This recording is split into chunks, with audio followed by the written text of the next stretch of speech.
আজকে আমি ভাতের পকোড়া বানাবো, আশা করি আপনাদের সবার ভালো লাগবে।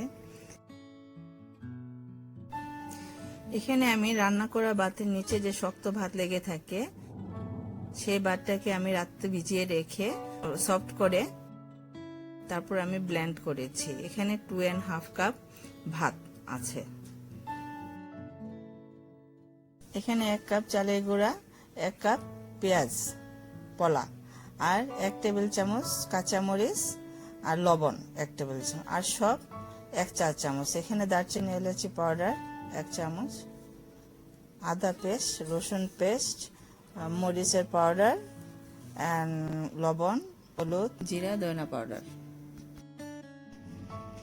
এখন আমি এই লবণটা পেঁয়াজের ভিতরে ছিটিয়ে আমি পেঁয়াজটা ভালো করে সফট বানিয়ে নেব। এখন সব একসঙ্গে ভালো করে পেঁয়াজের সঙ্গে এটা সফট করে নেব কষলিয়ে। প্রথমে ভালো করে সফট করব। এখন চালের গুঁড়া এন্ড ভাতের পেস্ট সব একসঙ্গে করব। আসলে আমরা এই ভাতটা না ফেলে এটা আমরা কাজে লাগাতে পারি। এটা খুব আপনার একদিন পর্যন্ত পুরো ক্রিস্পি থাকে। সব একসঙ্গে মেশানো শেষ আমার। এখন আমি কিছুক্ষণ রেখে তারপর ভাজার জন্য যাব। তেল গরম হয়ে গেছে, এখন আমি এক এক করে ছেড়ে দিচ্ছি। এটা আপনারা যদি না খান কখনো বুঝবেন না, একবার হলো ট্রাই করবেন।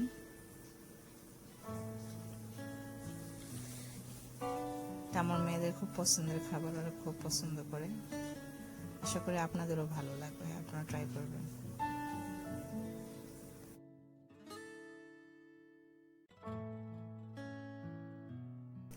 এক পিঠ হয়ে গেছে, এখন আমি উল্টিয়ে দিব।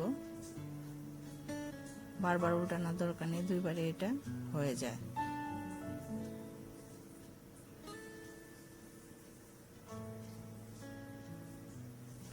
হয়ে গেছে, এখন নামিয়ে ফেলছি আমি।